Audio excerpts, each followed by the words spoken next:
Bom, então eu quero comunicar aqui a todos que nos assistem pelo Facebook, pelas nossas redes sociais, agradecer aí a tua participação nesse culto, dizer que você é bem-vindo nessa reunião.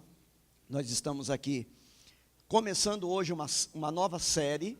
Nós terminamos domingo passado uma série chamada A Viúva e o Azeite. Durante 3 domingos nós estivemos aqui falando sobre esse assunto e também colocado esse projeto nas pequenas famílias, onde a gente teve grande sucesso. Foi abençoador demais na vida dos irmãos. Nós tivemos diversos relatos daquilo que Deus fez, daquilo que Deus tocou, e entender que esse não é um projeto nosso para 3 semanas.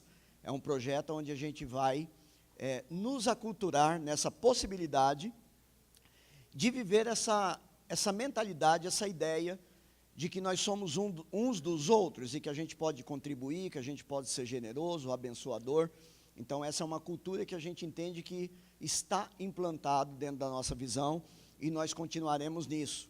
Mas hoje, especificamente, a gente está começando uma nova série, o chamado de Jeremias. E se a primeira série foi boa, se prepare, porque a segunda, Deus vai falar muito com você.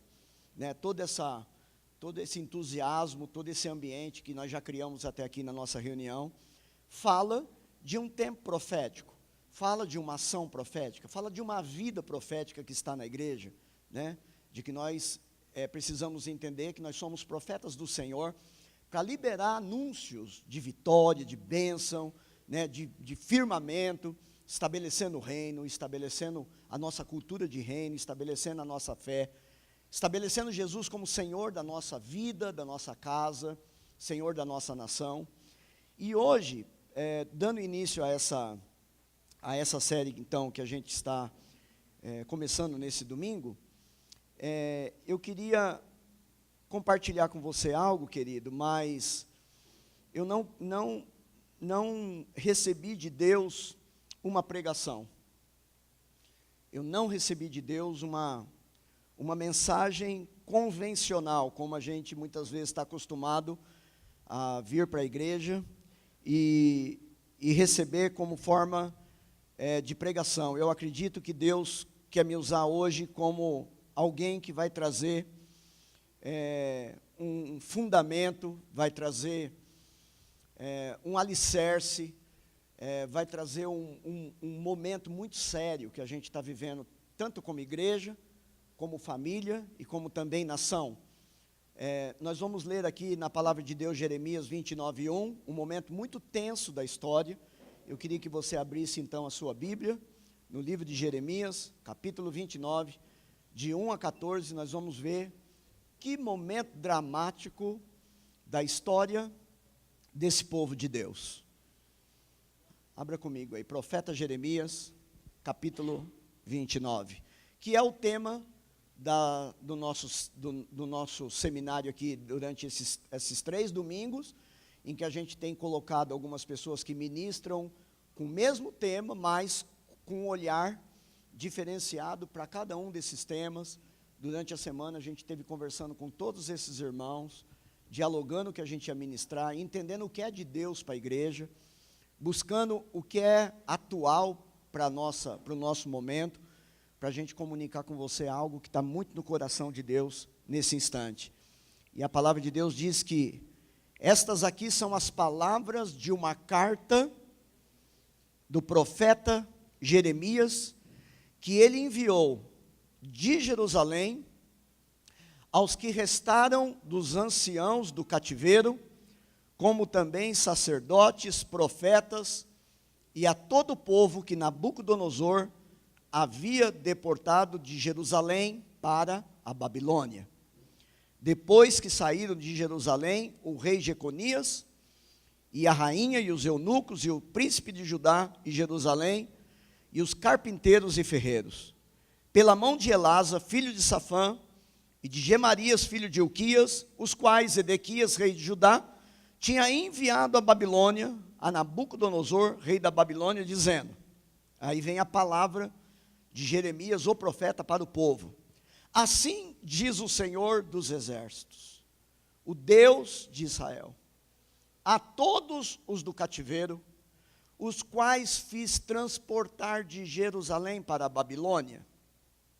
Edificai casas e habitai-as, plantai jardins e comei o seu fruto. Tomai mulheres e gerai filhos e filhas, tomai mulheres para os vossos filhos, e dê as vossas filhas aos maridos, para que tenham filhos e filhas, e multiplicai-vos ali, e que não haja diminuição. E procurai a paz da cidade por onde vos fiz transportar em cativeiro, e orai por ela ao Senhor, porque na sua paz vós tereis paz. Porque assim diz o Senhor dos exércitos, o Deus de Israel: não vos engane os vossos profetas que estão no vosso meio, nem os vossos adivinhos, e nem deis ouvidos aos sonhos que sonhais, porque eles profetizam falsamente em meu nome. Não os enviei, diz o Senhor. Porque assim diz o Senhor: certamente que passado 70 anos em Babilônia, vos visitarei, e cumprirei sobre vós a minha boa palavra, tornando-vos a este lugar. Porque eu bem sei os pensamentos que tenho a vosso respeito, diz o Senhor, pensamentos de paz e não de mal, para vos dar o fim que esperais. E então me invocareis e ireis, orareis a mim, e eu vos ouvirei. E buscar-me-eis e me achareis quando me buscardes de todo o vosso coração. E serei achado de vós, diz o Senhor, e farei voltar os vossos cativos, e congregar-vos-ei de todas as nações, de todos os lugares, para onde vos lancei, diz o Senhor, e tornarei a trazer-vos ao lugar de onde vos transportei. Então, irmãos, nós temos aqui o relato muito tenso da palavra de Deus a respeito desse povo que estava sendo levado cativo por Nabucodonosor, rei da Babilônia. E dentre todo esse relato aqui, o que eu senti de encargo de transmitir para você nesse domingo, está muito formalizado aqui no versículo onde diz: procurai a paz da cidade. Para onde? Procurai a paz da cidade, para onde vos fiz transportar em cativeiro, orai por ela ao Senhor, porque na sua paz vós tereis paz. Nós estamos aqui num momento muito peculiar da nossa nação, e hoje eu tenho a responsabilidade aqui de transmitir um domingo antes da nossa eleição, uma palavra que vem com cunho de responsabilidade sobre aquilo que nós representamos como povo de Deus para uma nação. Quando a gente olha esse relato, a gente pensa assim: caramba, Deus está dizendo que Ele permitiu, ou que Ele enviou um povo cativo, o povo dele cativo, prisioneiro, tomado por uma nação pagã, que era a Babilônia, e Deus os entregou na mão de Nabucodonosor. Quando a gente vê esse relato, se você não estuda um pouco a história, e a gente se alinha aqui a um pouco que o Mateus trouxe na última série, e eu acho interessante que a gente está linkado nesse mesmo momento em que Acabe, rei de Israel, estava fazendo o que era mal diante dos olhos de Deus, mais do que fizeram todos os seus antepassados. E a gente olhando para a palavra de Deus, a gente vê, então, que havia uma grande malignidade, havia uma grande destruição cultural, havia uma grande destruição do ponto de vista da cultura de Deus para o povo, porque esse povo estava tão perdido, que eles já estavam misturando as crenças, eles estavam misturando a fé, eles estavam misturando os deuses. Havia uma perseguição aos profetas de Deus, havia tudo de ruim que estava acontecendo, e aqui, nesse relato, a palavra de Deus diz então que esse povo, ele é tomado e levado cativo. E quando Deus permite essa ação, é exatamente pelo fato de que uma nação perdeu o seu referencial de temer a Deus, perdeu o seu referencial de não entender os princípios de Deus para a família, para a nação, para a vida do indivíduo. E então esse povo, ele estava totalmente contaminado, por isso que Deus permite que esse povo então seja recolhido na Babilônia. E quando a gente volta um pouco aí, um pouquinho da história, eu quero ler algumas coisas dessa história para você entender. Para algumas pessoas talvez fique um pouco difícil, no sentido de que você não tenha tanto contato com realidades bíblicas, com histórias bíblicas. E o Mateus até disse também que o livro de Reis, ele tem uma formatação de mostrar o que uma nação é sucedida, bem sucedida, quando invoca a Deus e o busca, mas também os malefícios de uma nação, quando essa nação não tem o Senhor como seu Senhor, não anda nos seus princípios, abandona os princípios de Deus, quando reis e governantes se inclinam a fazer tudo aquilo que é mal. Então o livro de Reis tem essa formatação. Então a gente vê que Salomão, que foi um rei sábio, muito sábio, aliás, ele recebe essa sabedoria por pedido, ele recebe essa sabedoria por um sentimento de que a sabedoria de Deus precisava permear sua vida para um reinado. Quando Deus pergunta para ele: Salomão, das coisas que eu posso te dar, o que é que você acha mais primordial? O que é que você gostaria de receber? E esse rei, de uma maneira muito tremenda, como talvez outros pudessem dizer: eu quero uma casa em Bahamas, eu quero um iate, eu quero casa na praia, eu quero ganhar a próxima eleição. O Salomão, ele disse assim: eu quero sabedoria. E a sabedoria que ele fala é a sabedoria que vem de Deus. E quando nós vemos sabedoria na palavra de Deus, sabedoria não é um atributo de Deus, sabedoria é Deus. Deus é toda a sabedoria. Ele é toda a mente sábia que existe no universo. Então, basicamente, entre parênteses, ele estava dizendo: eu preciso de você. Eu quero você permeando a minha vida, o meu governo. E então ele recebe essa sabedoria, e Salomão passa a ser então um dos homens mais sábios que pisou na terra, né? Um dos homens mais, com maior propriedade de sabedoria que já esteve na humanidade. Mas é interessante que isso não impeliu que ele cometesse erros e ganhasse forte oposição do povo. Mesmo tendo a sabedoria, e é engraçado isso, porque muitas vezes nós podemos ter muito conteúdo de Deus, mas ao mesmo tempo permear nossa vida também na carne, viver coisas que desagradam a Deus, sermos pessoas que estamos na presença de Deus, na casa de Deus, e ainda assim cometer vários equívocos. Isso não está afastado de nós. E ainda em seu governo, Jeroboão, que era filho de um dos homens de maior confiança do rei Salomão, filho de um dos homens de maior confiança de Salomão, ele provoca então uma revolta contra a casa real, por causa de impostos abusivos que o rei Salomão começou a empregar sobre a sua nação. Impostos abusivos que estavam sendo praticados e cobrados entre o povo. Então você veja que ele, dotado de sabedoria, mas ele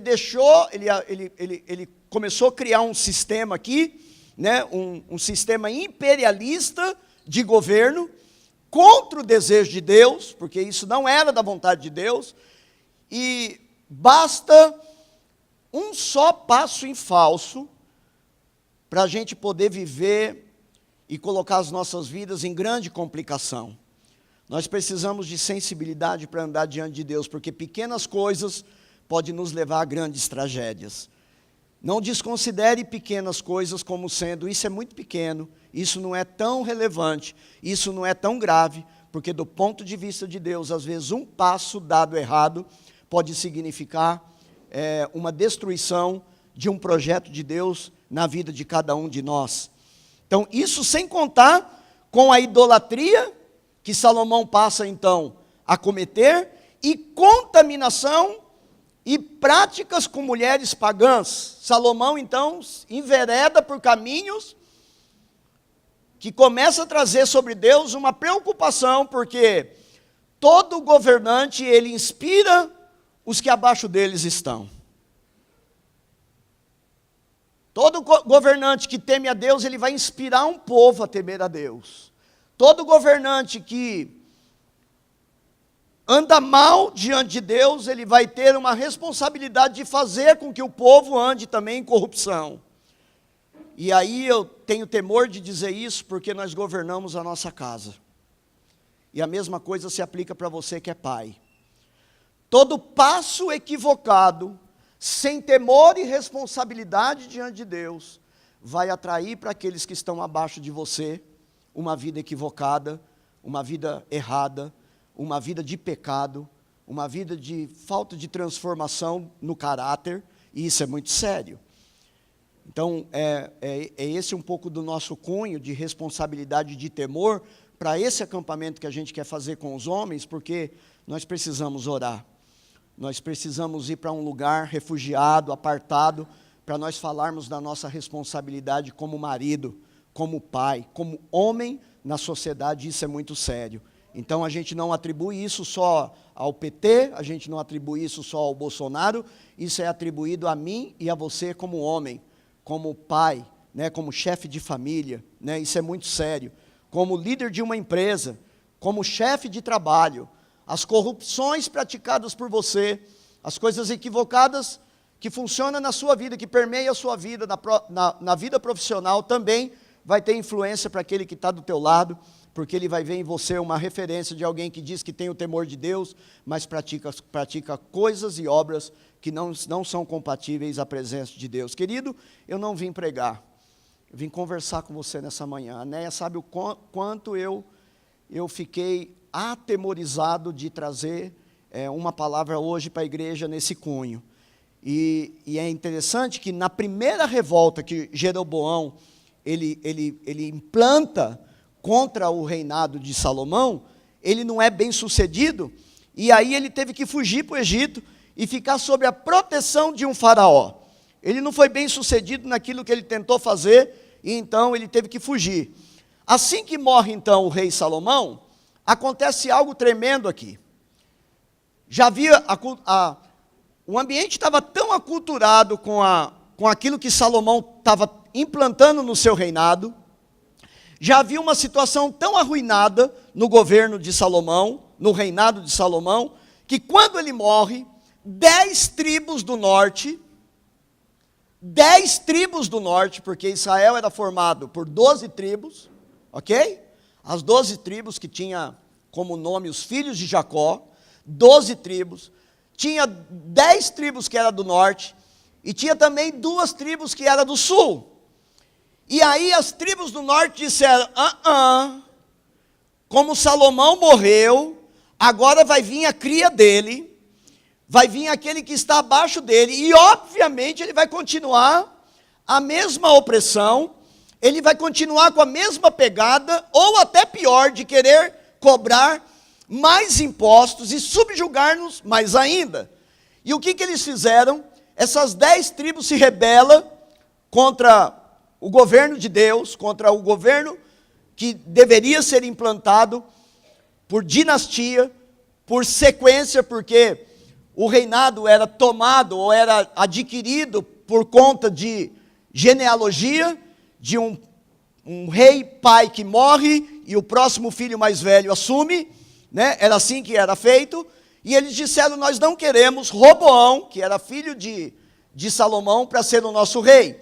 Então, eles trazem de volta o Jeroboão do Egito, para poder então ser o rei deles, e Jeroboão começa então a reinar sobre essas 10 tribos, e do outro lado das tribos do sul, tínhamos então 2 tribos, que era a tribo de Judá e a tribo de Benjamim, né? Então e ali começou então essa divisão, uma nova configuração passou a existir, 10 tribos do norte, chamado de Israel, cuja sua capital era Samaria, não era Samaria no início, passou a ser 2 cidades até chegar a Samaria, que era um grande centro comercial, mas não foi de imediato, que passou a ser a capital, e 2 tribos do sul, que era a tribo de Judá, cuja capital passou a ser Jerusalém.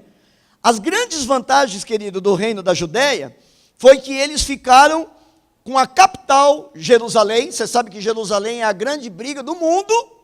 O mundo briga por Jerusalém, o mundo quer Jerusalém, o mundo quer Jerusalém como propriedade, o mundo quer nem que seja no mapa, um pedacinho de Jerusalém. Nós sabemos que as grandes guerras hoje estão em torno de Jerusalém, porque Jerusalém é o relógio do mundo, né? Tudo que acontece em Jerusalém acontece no mundo todo. O anticristo, ele vem para querer sentar no trono em Jerusalém, né? Então, o intento humano, o intento maligno é de se apropriar dessa cidade chamada Jerusalém, e ela fica então com o reino do sul, né? Aonde também Salomão tinha edificado em Jerusalém um lindo templo construído por ele. Então eles ficaram com a cidade de Jerusalém e também tiveram a oportunidade de ficar com o templo, bem como todos os sacerdotes levitas que garantiam um sistema legal de sacrifício conforme as leis dadas por Moisés. Então estava tudo estabelecido, estava tudo certo. Eles tinham o templo, mas eles tinham o sacerdote. Esses sacerdotes eram legalmente estabelecidos, porque eles vinham de uma linhagem de levitas, então estava tudo conforme a palavra de Deus. Então, essa tribo ela tem o privilégio de continuar, no meio dessa divisão, a dar continuidade naquilo que Deus tinha como projeto. Mas as tribos do norte tinham a vantagem de serem numericamente mais representativas, óbvio, são 10 contra 2, eles passaram a ser numericamente mais representativos, e possuíam parte do lugar mais fértil do reino, e de possuir as maiores fontes de água de todo o país. Então eles ficaram com algo muito valioso. Eles eram detentores de recursos naturais, eles eram detentores de terra, e incrível, irmãos, uma nação se dividiu, e essa nação começou a guerrear entre ela. Você está aqui? Política. Uma nação se dividiu por política. E começou a guerrear entre elas.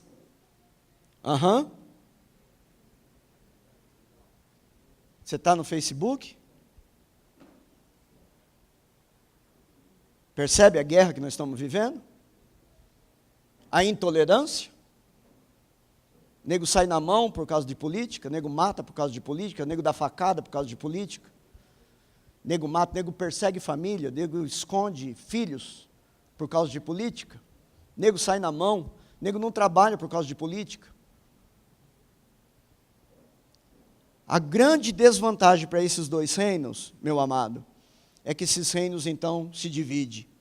Como o reino do sul ficou com o templo de Salomão, olha só o que o Jeroboão pensou na cabeça dele. Bom, o meu povo que está aqui comigo, esse povo não tem o templo, ok? O templo está em Judá. Nós não temos o templo. Só que esse povo tem uma cultura. Qual é a cultura? Ir ao templo. Qual é a cultura que esse povo tem de crença? Oferecer sacrifício, dar dízimo e oferta no templo, sustento do sacerdote. Isso está muito aculturado a esse povo. Então, se eu permitir que esses caras continuem indo ao templo em Jerusalém, para sacrificar, para dar louvor a Deus, para poder adorar ao Senhor, eu corro o risco deles serem então influenciados pelo reino do sul, a querer então ficar naquele lugar, e nós vamos ser então enfraquecidos. O que ele faz? Ele corta a possibilidade das pessoas irem adorar a Deus em Jerusalém.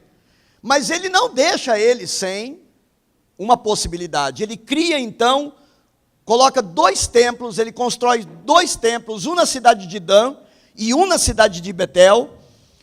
Ele não tinha credencial. Aliás, esse rei não tinha nem linhagem de rei. Ele não fazia parte de nenhuma linhagem, ele era um rebelde, ele era uma pessoa que entrou na revolta, e como ele começou a dar gosto para o povo no sentido de que, não, bora companheiro, vamos lutar, né? Ele começa com esse ideal, e o povo, na hora de lembrar de alguém que nos represente, vamos colocar o Jeroboão. E agora, então, como Jeroboão, ele não tem parte nenhuma com a vida real, como ele não tem parte nenhum com as leis de Deus, como ele não tem parte nenhum com a história de Israel, o Jeroboão, então, para ele se tornou muito fácil criar, produzir, construir religiosidade. Só que a religiosidade que ele cria é com a sua própria mentalidade. O que ele faz? Ele constrói esses 2 templos, ele estabelece culto e diz para o povo, vocês não precisam se preocupar mais de ir para Jerusalém, porque agora vocês têm um lugar para adorar a Deus. Só que esses 2 templos edificados por ele eram tremendamente influenciados por idolatria, eram puramente influenciados por ensinamentos equivocados, não tinha ensinamentos de Moisés, e tinham essas práticas pagãs. Por quê? Porque os sacerdotes foram contratados. Ele contratou sacerdote, que não era sacerdote da linhagem, do pensamento da tribo de Levi. Ele contrata a gente, é a mesma coisa que dizer aqui, olha, o Doni morreu e nós precisamos contratar um pastor. E aí vocês põem uma placa na porta, precisa-se de pastor. E chega um cara aí que diz assim, cara, eu conheço um pouco de teologia, eu fiz até seminário teológico e eu queria me concorrer à vaga. Mas de fato, esse cara nunca teve vida com Deus. De fato, esse cara nunca teve a ciência de Deus. De fato, esse cara não tem temor. Não tem aplicação, não tem quebrantamento, ele tem estudo, ele tem conhecimento. Você está entendendo o que eu estou dizendo aqui? E logo uma igreja elege esse cara para ser o pastor da igreja. Muito próximo de algumas coisas que a gente já viu por aí, na área da música, até mesmo na área de ministros, que muitas vezes existe essas questões acontecendo no meio do povo de Deus. Então, ele estabelece isso, e para agradar o povo, então, uma das únicas histórias que ele conhecia de religiosidade, era a história que o povo de Deus, no deserto, levanta um bezerro de ouro, para ser adorado. Quando Moisés foi receber as tábuas da lei, o povo estava confuso, o povo estava temeroso porque Moisés não voltava logo, e eles, então, fizeram um bezerro de ouro e passaram a adorar o bezerro de ouro, né? E isso teve uma grande repercussão do ponto de vista de Deus para o povo, teve muita complicação.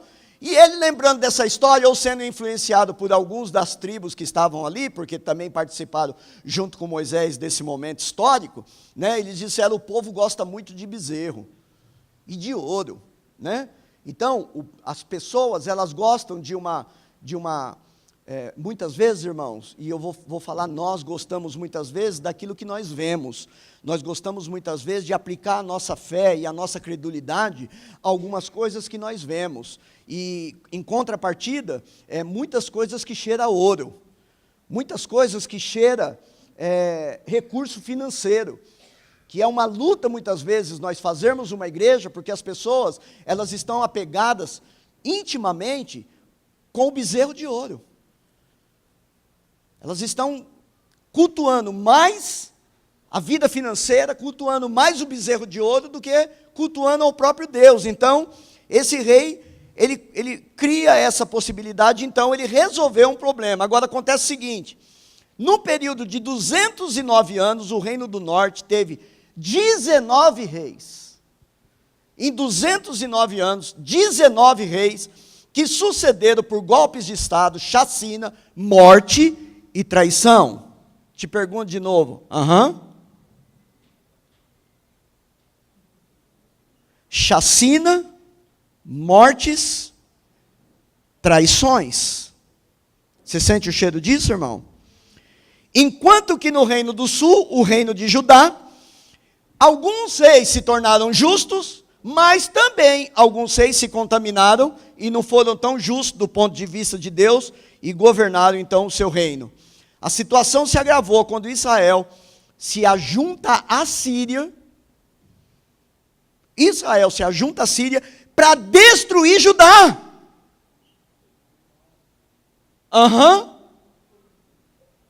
Você ouve esse barulho? Países comunistas que estão se ajuntando para destruir a nossa nação? Ou você não está percebendo isso? Quanto de dinheiro foi investido em nações comunistas, porque agora precisa de retorno. Porque agora tem que ter apoio, senão não se consegue fazer o que se pensa, não se consegue introduzir o que se precisa, né? Então, muito próximo disso daqui. Uma nação que contrata outras para poder destruir o seu próprio povo. Que coisa séria, irmãos. Enquanto Judá, por sua vez, faz aliança com assírios, não com a Síria, com os assírios, que era um exército muito poderoso da época, ganhava tudo, não perdia nada. E os assírios, então, nessa revolta, nessa guerra, eles vão e eles destroem por completo as 10 tribos. Destrói, elimina, desfacela, arrebenta por completo, fazendo com que essas 10 tribos, elas se espalhem, quem conseguiu escapar da guerra, se espalhem e não vivam mais como nação, e não vivam mais como povo, tentando se aculturar aonde eles conseguissem encontrar uma cabana para ficar, como os nossos irmãos da Venezuela, que estão vindo para o Brasil, longe, afastados da sua pátria, dos seus costumes, do cheiro da sua nação, da riqueza da sua nação, por conta de ideais de pessoas, meu amado, que não está nem aí para o povo, que quer ver quebrando mesmo para ficar enriquecido, com pseudo ideia de que a riqueza é para todos. Não é! A riqueza é para alguns. Os assírios arrasaram, acabaram com essas 10 tribos, desfacelaram. E aí Judá, por ajuda de Deus, por propósito de Deus, por profecia de Deus, por responsabilidade de Deus, em dizer que de Judá haveria de nascer o leão da tribo de Judá, o nosso Senhor Jesus Cristo. Deus tem misericórdia dessas 2 tribos, preserva essas 2 tribos, você está entendendo aqui comigo?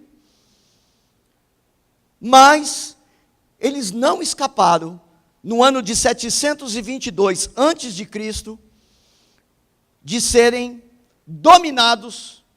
Aliás, um pouco depois, 117 anos depois dessa invasão dos assírios, esfacelando as 10 tribos, 117 anos depois, Judá recebe também o seu julgamento.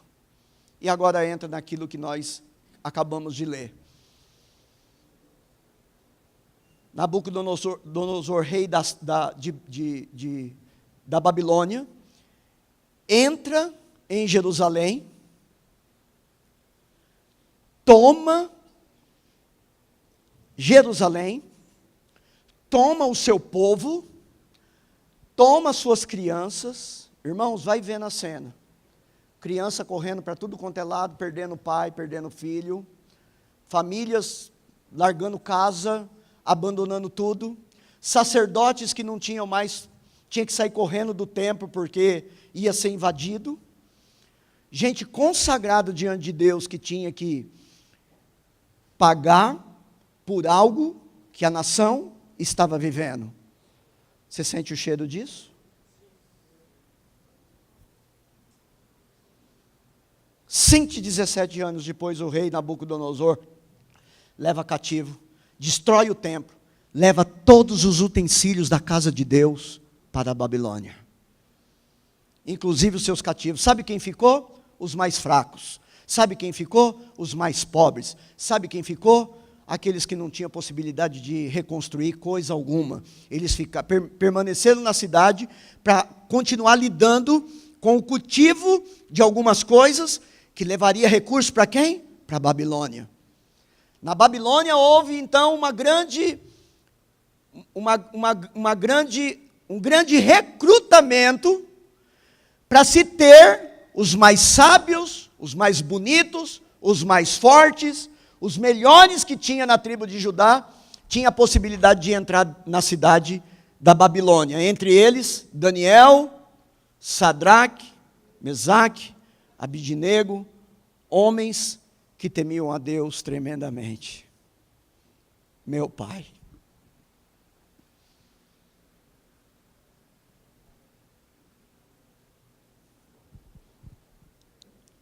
Quando esse povo é levado para a Babilônia, surge um profeta de nome Jeremias. E ele dá uma palavra de esperança para esse povo. 10 tribos, entre irmãos, de fé, de crença que tinha sido esfacelada, 2 que tinham sido levado cativo. Jeremias se levanta e ele traz uma palavra de esperança para o povo, que é a que nós acabamos de ouvir agora há pouco, dizendo: construam casa.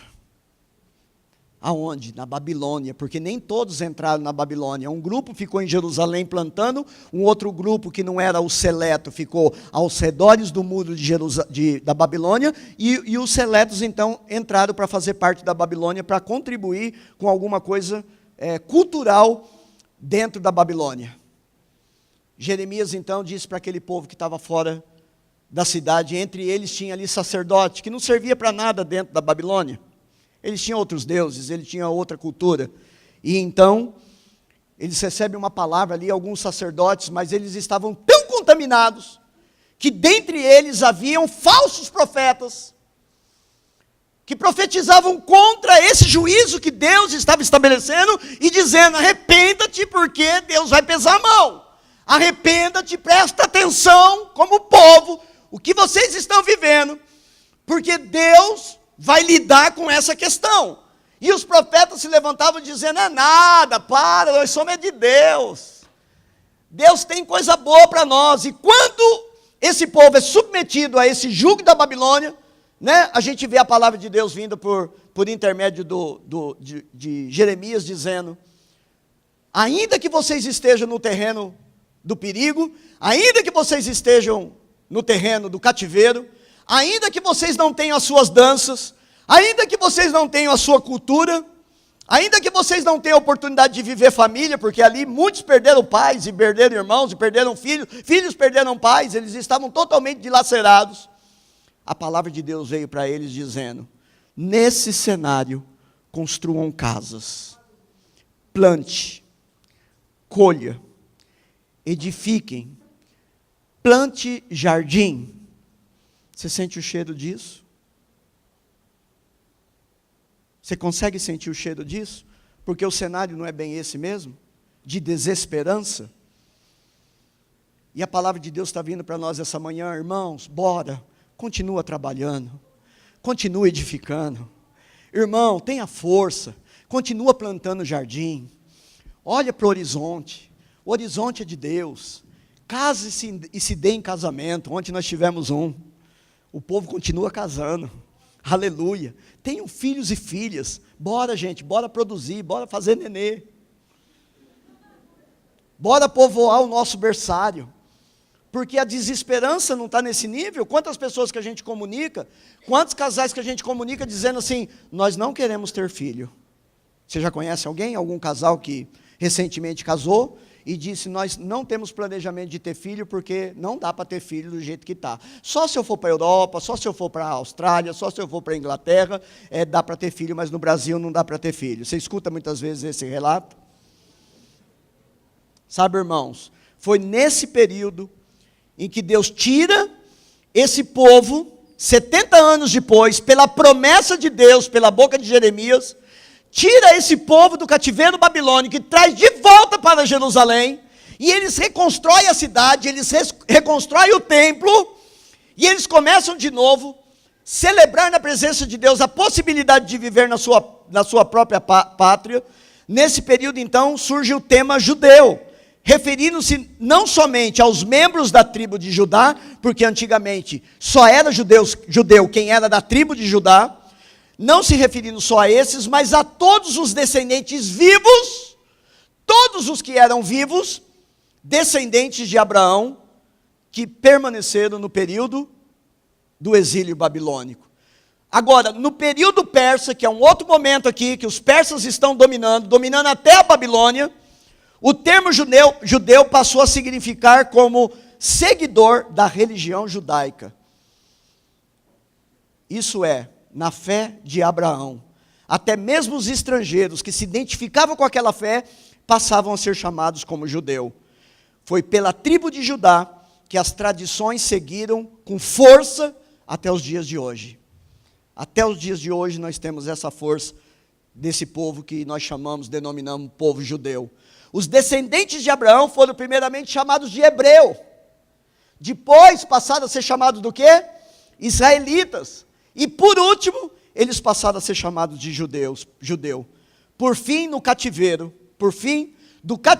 até o segundo período da era cristã, o país passou a ser regido pelas leis judaicas, né? Então passou uma grande reforma de lei, porque eles perderam tanta coisa no meio do caminho, e aí então surgem aqui, né, os saduceus, os escribas, os fariseus, que é justamente pessoas que tinham conteúdo da história, que tinham conteúdo das leis, para não permitir que o povo se apartasse, né, desse aculturamento da lei, porque nós perdemos coisas, muito próximo do que a gente está vivendo como nação. Então eles enfrentaram diversos inimigos, resistindo ainda a esses inimigos, até um dia que eles foram tomados pelo Império Romano. Fim dessa história aqui. Deixa eu dizer uma coisa para você. Jeremias capítulo 29, o Senhor nos dá uma extraordinária lição de vida. Ele exorta o seu povo que está cativo na Babilônia a crescer no meio do sofrimento. Eu vim te dar uma notícia má nessa manhã. Prepara-se para o grande sofrimento.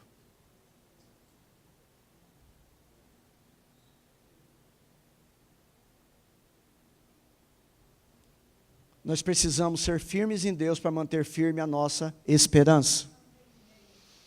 Nós precisamos ser firmes em Deus, só resistirá na fé pessoas que estão intimamente aculturados com a cultura do reino na sua vida. Eu vim te trazer uma notícia nessa manhã, querido, para nós nos prepararmos para aquilo que nós temos para enfrentar daqui a alguns meses, daqui a alguns anos. Essas mudanças, elas não são ligeiras e rápidas, elas são gradativas. É colocar a rã dentro de uma panela de pressão com água fria, e ligar o forno, e permitir que aquilo vá fervendo, e a rã não perceba que a água já está fervendo, e ela vai morrendo então, lentamente, até ser cozinhada. As contraculturas, que é contra essa cultura judaica, cristã, que eu acabei de falar para você, que isso foi preservado até os dias de hoje, nós somos aculturados numa ideia judaica cristã, porque ao mesmo tempo que nós atribuímos a nossa fé a Cristo, nós temos raízes judaicas. Nós acreditamos no Deus de Abraão, nós cremos no Deus de Isaac, nós cremos no Deus de Jacó, nós cremos que Israel é o relógio do mundo para a nossa vida, nós cremos na bênção de Deus, nós cremos na bênção de Israel, na bênção daqueles que são da religião judaica, no sentido de trazer sobre as famílias bênção de Deus, nós acreditamos nisso.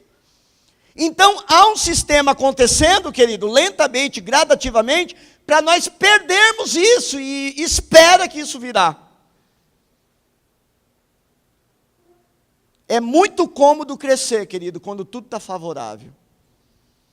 Sabe, eu disse aqui numa reunião, ontem à noite, que é incrível perceber que enquanto os nossos governantes não mexeu com os olhos com a menina dos olhos de Deus, a gente ainda suportou alguma coisa. Deus ainda resistiu a alguma coisa.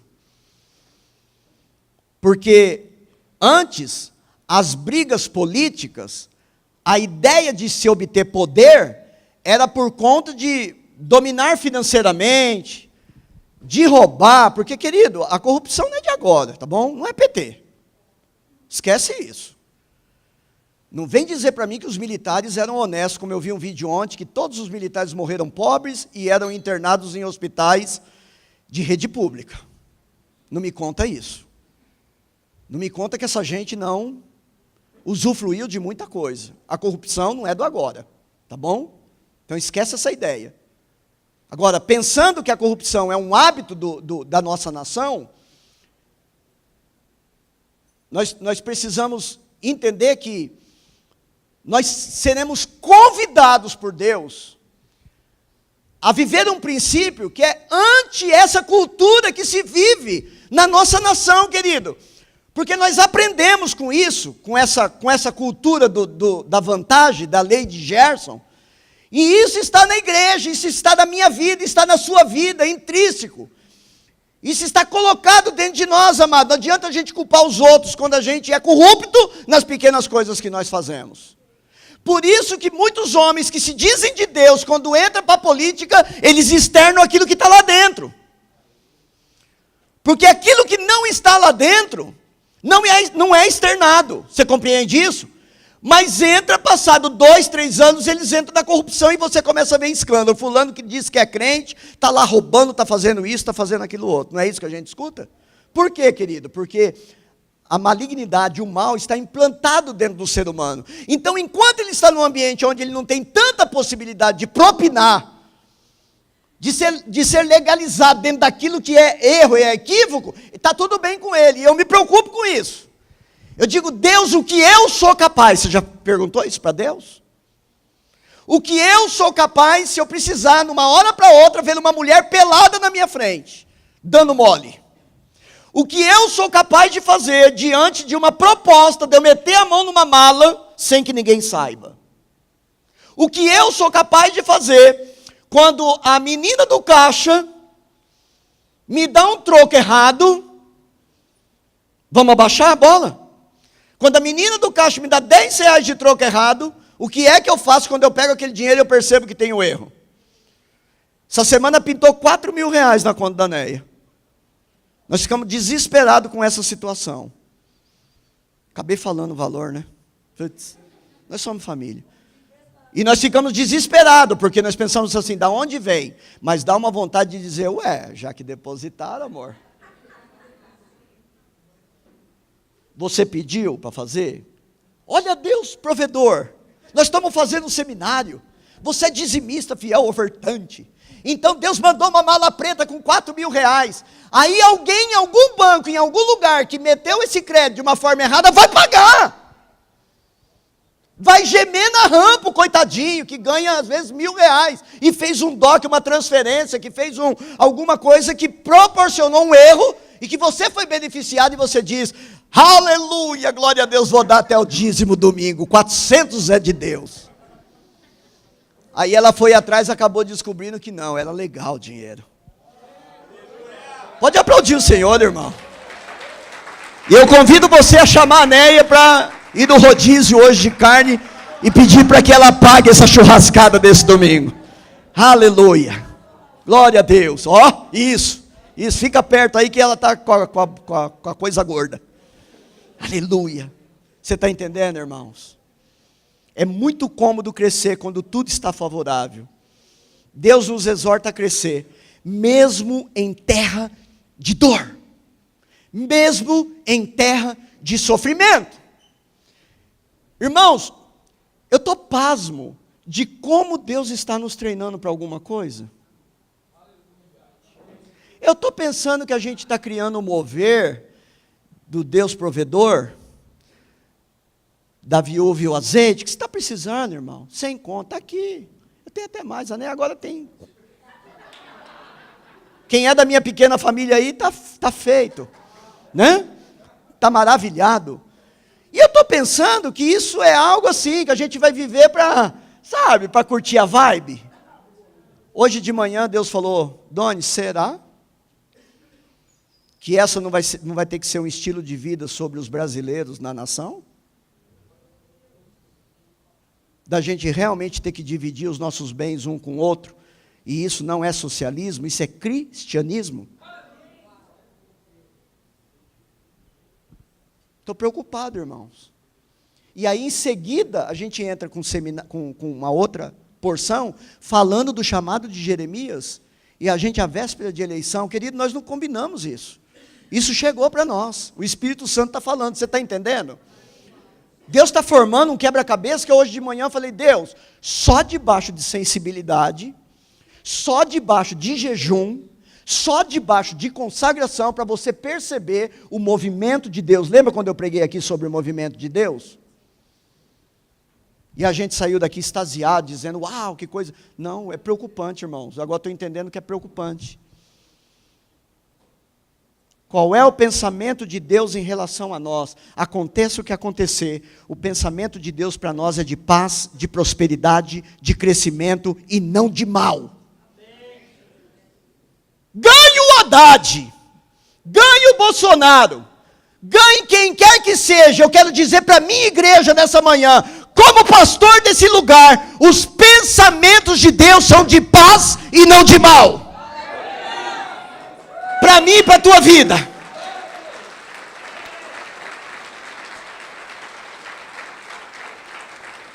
Mas seremos aprisionados.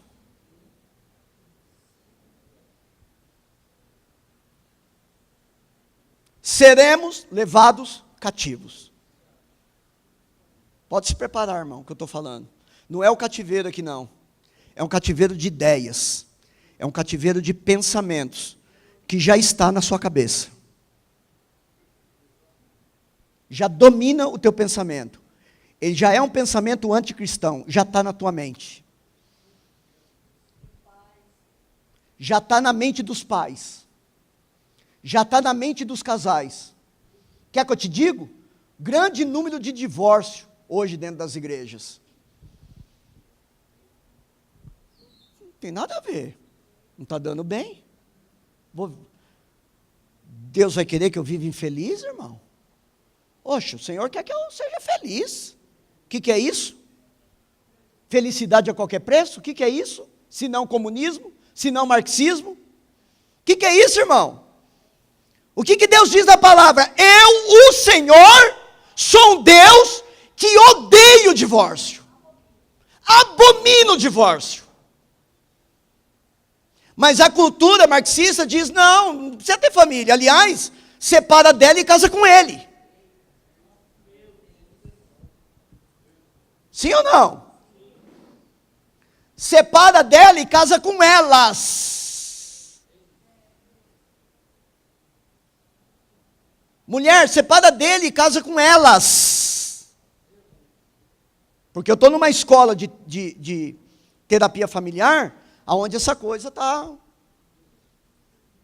irmãos, avolumada de uma tal maneira que a gente não tem mais como frear a pegada, irmãos. Não tem mais. Não sei se você vive dentro do seu mundinho, em que você não está assistindo, em que você não está lendo, em que você não está sabendo, mas o mundo ficou muito maior do que o que está dentro da sua cabeça, irmão.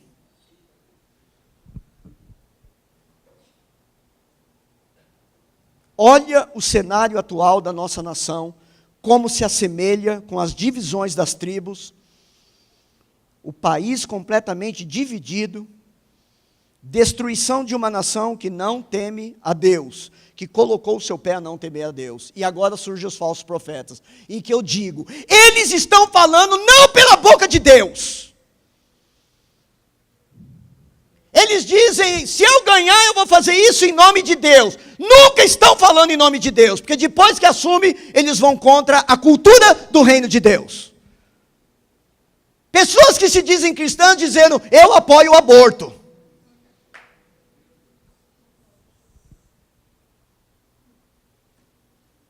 Pessoas que se dizem cristãs, dizendo, eu quero soltar o condenado.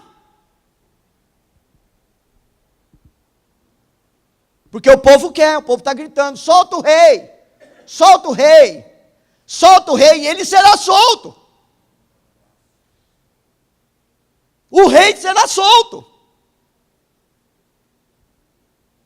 Isso é sério, irmãos. Não queria falar isso não, queria aqui falar para você que é da hora, nós é da hora e que vamos embora, que a semana vai ser da hora e vai ser tudo lindo.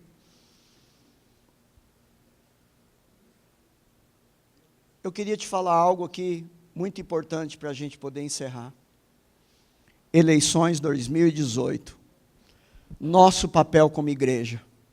Nunca disse, já falei alguma vez isso em púlpito? Sobre eleição, sobre votar, sobre isso? Desde que prego?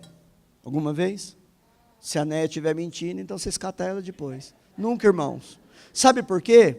A ignorância tomava conta da minha vida. Eu dizia assim, não tem nada com isso. Meu negócio é pregar a palavra, o negócio é falar para crente, o negócio é ganhar gente para Jesus. E a política que se exploda. Agora, preste atenção numa coisa. Por que que Deus está se opondo, querido? Por que que nós estamos em guerra? Por que que a nossa nação está se dividindo? Por que que isso está acontecendo nesse momento, amado, com a gente? Porque nunca outros governantes mexeram tão violentamente contra algo que é menina dos olhos de Deus, que é a família. Enquanto eles não mexiam com aquilo que era a família, está tudo bem assim. Deus suporta. Beleza, vamos lidando. Mas agora, querido, a questão é família. E eu vou te dizer uma coisa.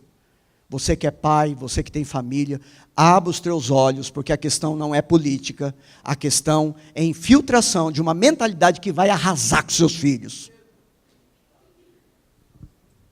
Vai acabar com eles. Tem uma cartilha que está sendo pronta para ser colocada nas escolas, uma cartilha de poema que vai ensinar o seu filhinho na escola pública a adorar Satanás. Quem já viu ela? Tem alguém? Então não estou sozinho aqui. É um poema a Lúcifer. Não é assim, não é, sabe, aquela coisa assim, não, mas não é Lúcifer, é a boneca Zezé, sei lá, alguma coisa. Não. Está dizendo diabo, está dizendo Lucifer. Você está entendendo? E o seu filhinho vai adorar Lúcifer na escola.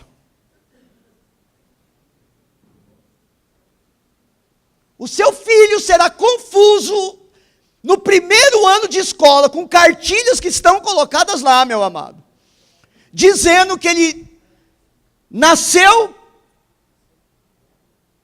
com uma coisinha, mas ele é outra coisinha.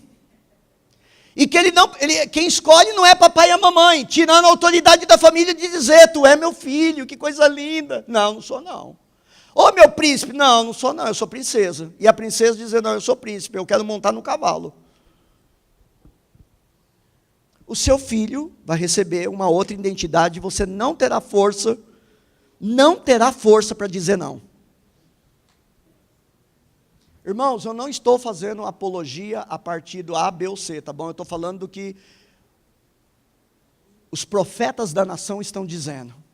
O que nós estamos vendo, o que está na nossa cara, que está, sabe, sendo colocado para a gente todos os dias. Então eu quero te dar algumas orientações e eu peço que você receba isso como nunca na tua vida. Porque depende disso para nós ficarmos um pouco melhor como nação, como povo de Deus, nesse lugar chamado Brasil. 2 Timóteo 2,1 diz, antes de tudo eu exorto que façam súplicas e orações, intercessões e ações de graças por todos os homens, pelos reis e por todos aqueles que exercem a autoridade, para que tenham uma vida tranquila e serena, em toda piedade e honestidade. Isso é bom e agradável diante de Deus, nosso Salvador. Orar é a arma, irmão. Nós precisamos orar. Como cristãos e pertencentes à sociedade brasileira, somos cidadãos com direitos, mas também dever. Da mesma forma e com o mesmo peso ainda, somos cidadãos do céu, membros da família de Deus na terra e representantes do Altíssimo aqui. Essa pátria é nossa. Deus nos deu. Todo cidadão, ainda mais sendo cristão, que se preze, cumpre seus deveres da mesma forma que exige os seus direitos. É nosso direito escolher, através do voto, os nossos representantes, sim ou não? Como cidadãos, é nosso dever votar. Quando não exercemos em conjunto direitos e deveres, perdemos a qualidade de cidadão. Filipenses 1:27 diz, não importa o que aconteça, exerça sua cidadania da maneira digna do Evangelho de Cristo. Olha só, nunca tinha visto esse negócio aqui. Pelo amor de Deus. Não importa o que acontecer, sabe por quê, irmãos? Ainda existe gente com mentalidade assim, eu não vou votar no fulano, ele não vai ganhar. Mano, que vontade de dar um soco. O que adianta votar no fulano, ele não tem chance nenhuma, e aí? Você só vota em quem ganha? Nós somos tão tapados a ponto de votar em quem está ganhando, para depois dizer assim, tá vendo? Quem ganhou? Ah, foi o fulano. Eu votei nele. Isso aí, ó, campeão, sou vencedor. Aí depois vem e te detona.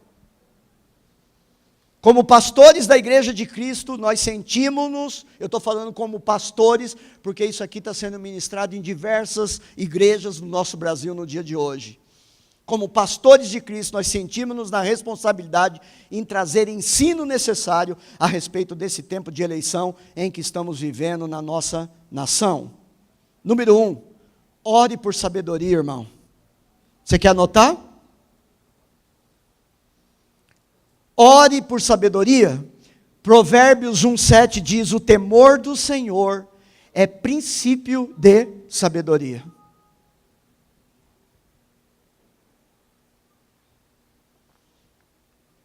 Segundo, pesquise as propostas que os candidatos oferecem.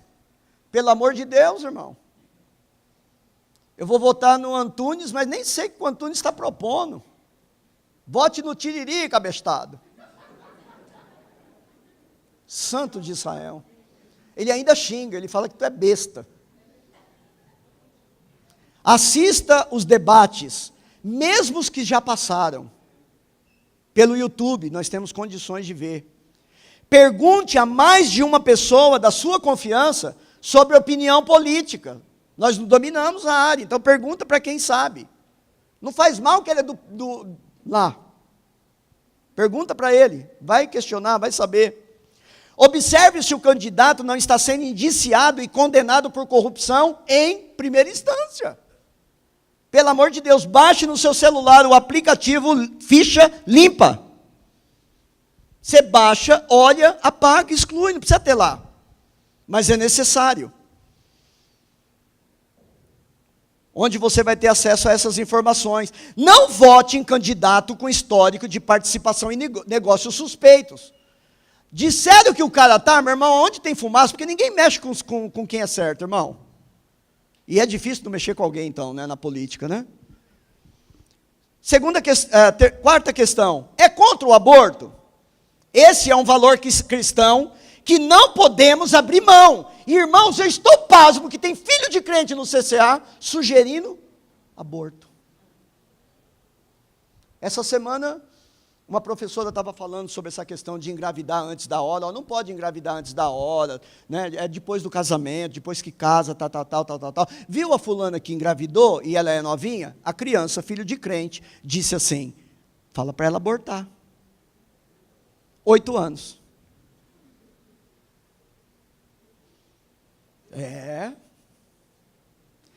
Esse é um valor cristão que nós não podemos abrir mão. Ninguém tem direito à vida. A tirar uma vida. Ninguém tem direito. Esse é um valor nosso aqui. Nosso Deus tem o dom da vida. Jesus disse, eu sou o caminho, a verdade e a vida. Isso é inegociável. Tem que ter uma boa visão a respeito de Israel. Não, nós vamos romper as barreiras com Israel. Está lascado, irmão. A palavra de Deus diz que abençoados serão os que abençoarem, e amaldiçoados serão os que amaldiçoarem. É Bíblia. Mas isso é na época de Moisés. Isso é Irmãos, a Bíblia não muda. Pelo amor de Jesus Cristo. Deus disse isso para Abraão, cabra, benditos serão os que te abençoarem, malditos serão os que te amaldiçoarem. Então nós temos a responsabilidade de orar por Israel. Nós temos responsabilidade de amar a Israel como nação. Porque nós somos parceiros de Israel. Você só está aqui sentado hoje ouvindo de Cristo, porque essa nação passou pelo que passou. Viveu o que viveu. Você está entendendo, amados? Sexto, que vai dar continuidade na Lava Jato. Tem cara dizendo, vou ser eleito e a gente para com esse negócio. Precisa dar continuidade, porque é uma oportunidade que nós temos, né, de interromper com esse processo de corrupção na nossa nação. Sétimo, é explicitamente contra as ideologias que distorcem a palavra de Deus. Não podemos ignorar o que Deus disse sobre a criação, seu propósito e como Deus vê a perversão do homem. Eu não quero ser, mas eu sou simpatizante. Uau, irmão.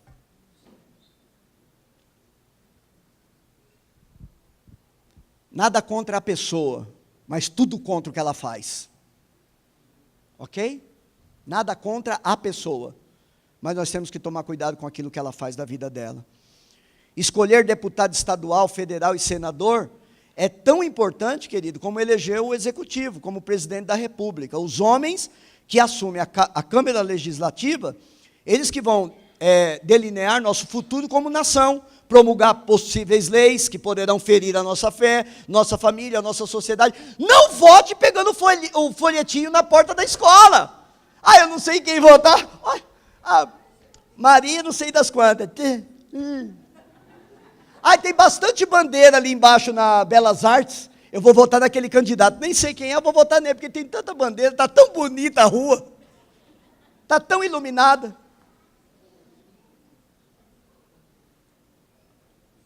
Nona coisa, nós não devemos ser usados pelo diabo e nos dividir com irmãos que têm outros candidatos.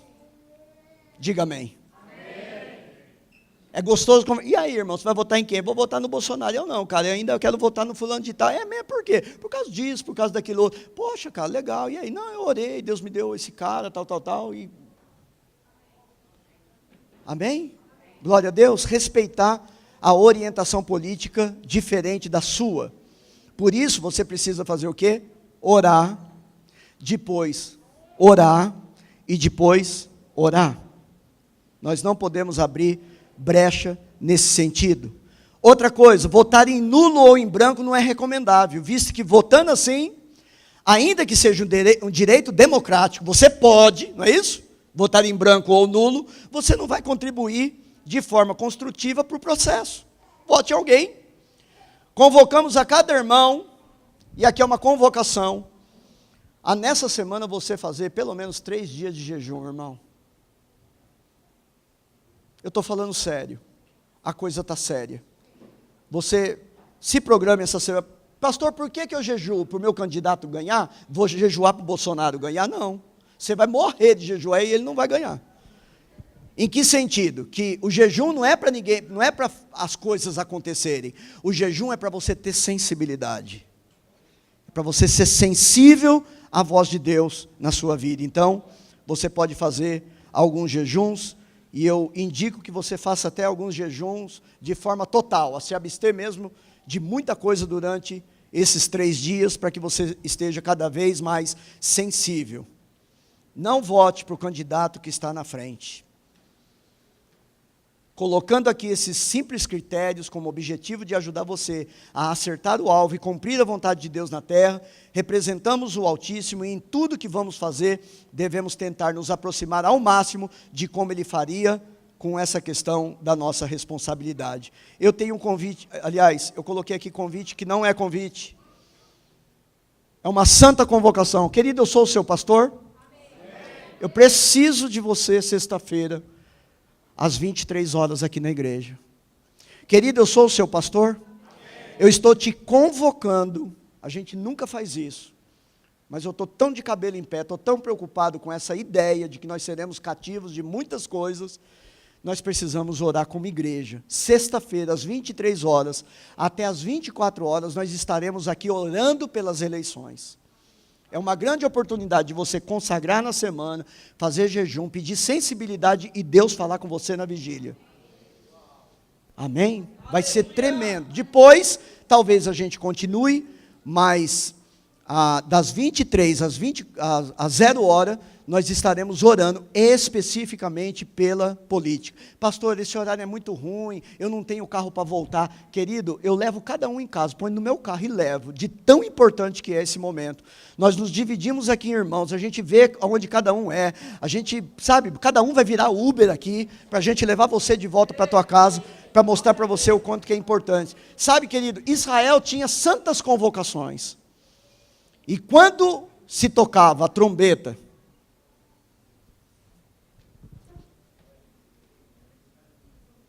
Esse é o instrumento mais antigo da história. Chama-se shofar. É um chifre de antílope, veio de Israel.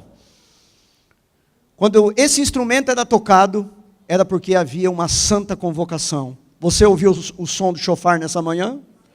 Você está convocado por Deus para estar aqui, queridos. É uma hora só. A gente faz vigília, nunca pede isso assim, né? Você é obrigado. Não, vem quem quer. Beleza, a gente ora aqui, às vezes com 10, 20, ou 30, ou 50, ou 100. Não tem crise nenhuma. Mas dessa vez eu quero ver minha igreja aqui orando. Eu preciso ouvir tua voz. Nós precisamos nos ajuntar. Precisa ser uma vigília nessa quantidade de gente aqui, ó. Ajoelhado, buscando a Deus. Porque, querido, nós não podemos ter interferência na nossa família que traga destruição, cativeiro, aonde a gente depois não consiga reverter esse quadro. Amém? Em nome de Jesus, vamos lá? Para terminar, abre Salmo 95, 6 e eu encerro aqui.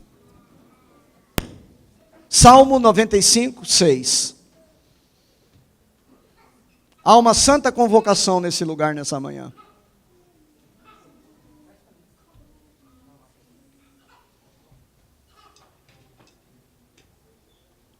Todos acharam? Salmo 95, 6. Vinde, adoremos e nos prostremos e nos ajoelhemos diante do Senhor que nos criou. Eu te convoco, querido, para estar aqui sexta-feira, para nós fazermos isso. Adorar a Deus, declarar Ele Senhor das nossas famílias.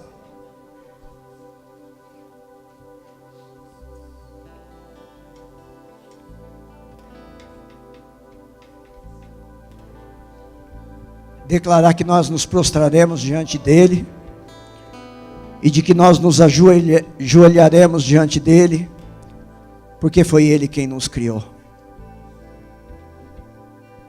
Que Deus tenha misericórdia de você, querido. Que Ele possa resplandecer o rosto dEle sobre ti. Que Ele tenha misericórdia de ti. E sobre ti, Ele resplandeça o seu rosto. E que Ele te dê a paz.